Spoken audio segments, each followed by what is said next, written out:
মুন্সিগঞ্জের শ্রীনগর উপজেলা প্রেস ক্লাবের সহ সভাপতি শেখ আল আমিনের উপর সন্ত্রাসী হামলার প্রতিবাদে মানববন্ধন অনুষ্ঠিত হয়েছে। শ্রীনগর উপজেলা প্রেস ক্লাবের আয়োজনে শনিবার বেলা 11:30টার দিকে উপজেলার ডাকবাংলো মোড়ে এর মানববন্ধন অনুষ্ঠিত হয়। জেলার ইলেকট্রিক ও প্রিন্ট মিডিয়ায় কর্মরত সাংবাদিকরা এ মানববন্ধনে অংশগ্রহণ করেন।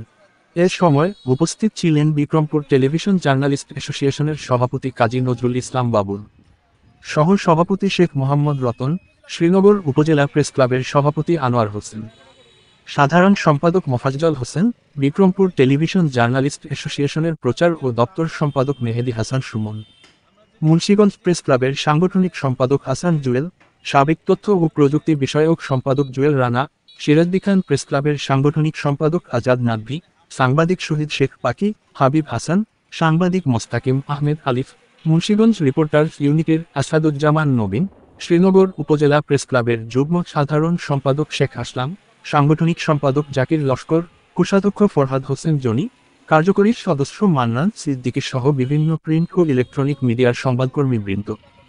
এ সময় বক্তারা সন্ত্রাসী হামলাকারীদের দৃষ্টান্তমূলক শাস্তি ও মিথ্যা অভিযোগ প্রত্যাহারের দাবি জানান।